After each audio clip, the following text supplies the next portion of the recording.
बहुत समय पहले की बात है। एक घना और रहस्यमयी जंगल था। ये जंगल अपने विशाल पेड़ों, कल कल बहती नदियों और सुंदर जीव जंतुओं के लिए प्रसिद्ध था। यहाँ शेर का राज था, जिसका नाम सिंहराज था। वह न केवल बहादुर था, बल्कि न्यायप्रिय भी था। जंगल के सभी जानवर उसे बेहद पसंद करते थे। एक दिन जंगल में अजीब घटनाएं होने लगीं। बड़े बड़े पेड़ बिना किसी तूफान के गिर रहे थे।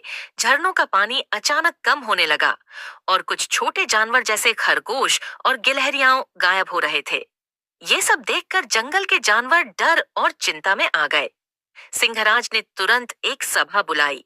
वह ऊंचे पत्थर पर खड़ा हुआ और गरज कर बोला, जंगल के साथ हो रही इन घटनाओं का कारण हमें समझना होगा। अगर हम ऐसा नहीं करेंगे तो हमारा घर नष्ट हो जाएगा।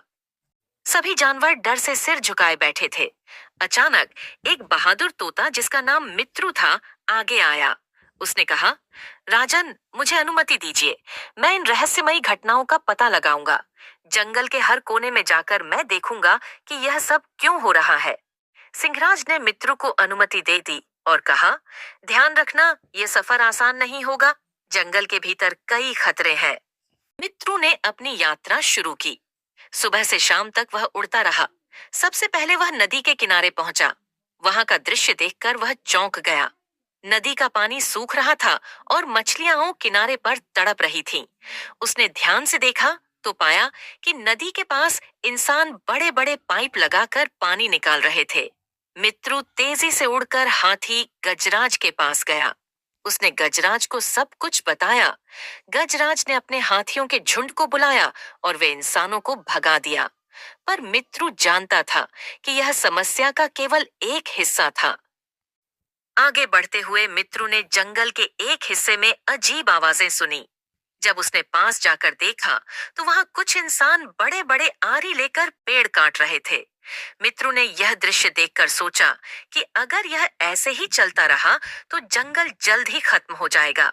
वह तुरंत बंदर चंचल के पास गया। चंचल ने अपने बंदरों के दल को बुलाया और सभी ने मिलकर पेड़ों से छलांग लगाकर इंसानों को डराया। इंसान वहां से भाग खड़े हुए, लेकिन मित्रों को अब भी इस बात की चिंता थी कि छोटे जानवर क्यों गायब हो रहे हैं। उसे एक गहरी गुफा के बारे में पता चला, जिसके पास कोई नहीं जाता था।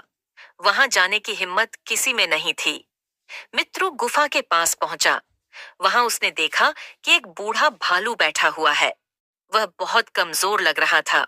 मित्रु ने पूछा, भालू भाई, आप इतने कमजोर क्यों दिख रहे हैं? यहाँ क्या हो रहा है? भालू ने ठंडी आवाज में कहा, इस गुफा के अंदर एक दुष्ट नाग रहता है।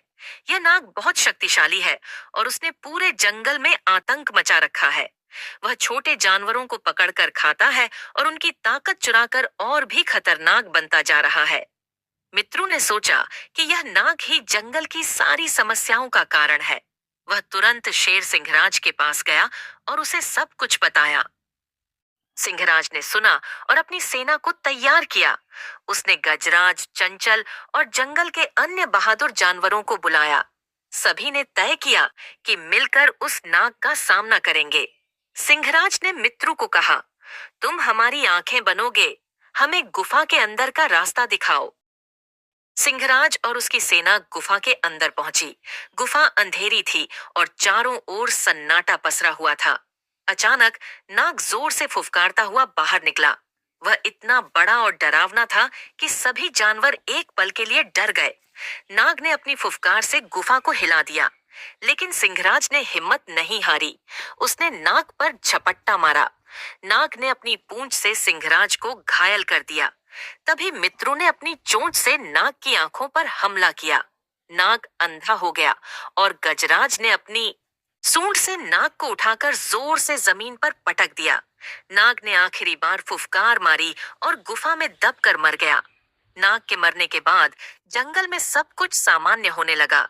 नदियों का पानी फिर से भरने लगा।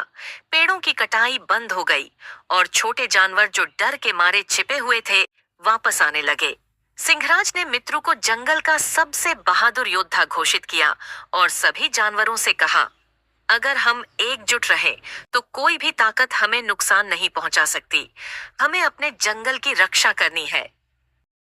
ये कहानी हमें सिखाती है कि डर और परेशानी से लड़ने के लिए हमें हिम्मत और एकता की जरूरत होती है।